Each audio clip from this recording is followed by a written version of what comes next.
Guys, ഇന്ന് നമുക്ക് home made fried chicken ഉണ്ടാക്കിയാലോ. ഒരു പാത്രം എടുത്ത് അതിലേക്ക് വിനാഗിരി, അതിലേക്ക് പാലൊഴിച്ച് മിക്സ് ചെയ്യുക. അതിലേക്ക് കുരുമുളക് പൊടി, ഉപ്പ് ഇതെല്ലാം കൂടെ മിക്സ് ചെയ്ത് അതിലേക്ക് ചിക്കൻ ആഡ് ചെയ്ത് ഒരു 5-6 മണിക്കൂർ ഫ്രിഡ്ജിൽ വെക്കുക. ആ ടൈം കൊണ്ട് വേറെ 2 പാത്രം എടുത്ത് അതിലേക്ക് കോൺഫ്ലവർ, മൈദ, കുരുമുളക് പൊടി, മുളക് പൊടി ഇതെല്ലാം കൂടെ ആഡ് ചെയ്യുക. ആദ്യത്തെ പാത്രത്തിൽ ഇഞ്ചി വെളുത്തുള്ളി പേസ്റ്റും അതിലേക്ക് മുട്ട ഒന്ന് പൊട്ടിച്ചൊഴിക്കുകയും കൂടെ ചെയ്യുക. രണ്ടാമത്തെ പാത്രത്തിൽ അങ്ങനെ മിക്സ് ചെയ്ത് വെക്കുക. ആദ്യത്തെ ബൗളിൽ മുട്ടയുടെ കൂടെ കുറച്ച് വെള്ളം കൂടെ ആഡ് ചെയ്തിട്ട് വേണം ഇതേപോലെ മിക്സ് ചെയ്യാൻ. അതിലേക്ക് നമ്മൾ ഫ്രിഡ്ജിൽ വെച്ച ചിക്കൻ എടുത്ത് ആദ്യത്തെ ബൗളിലേക്ക് ഒന്ന് ഡിപ്പ് ചെയ്തെടുത്ത് രണ്ടാമത്തെ പ്ലേറ്റിലേക്ക് ഇതേപോലെ കോട്ട് ചെയ്തെടുക്കുക. ഇനി ഫ്രൈ ചെയ്തെടുക്കാവേ. ഒരു സൈഡ് കുക്കായ ശേഷം അടുത്ത സൈഡ് മറച്ചിട്ട് കുക്ക് ചെയ്തെടുക്കാവേ. ഇനി ഇത് സെർവ് ചെയ്യാവേ. ഈ ഒരു മയോണൈസും സോസും ഹോം മെയ്ഡൊന്നും അല്ല കേട്ടോ.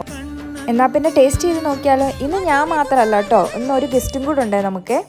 ലിയോ എന്നാണ് ഇവൻ്റെ പേര്. നല്ല ടേസ്റ്റ് ഉണ്ടായിരുന്നേ. പിന്നെ ഇതെൻ്റെ അനിയത്തിയുടെ റെസിപ്പിയാണേ.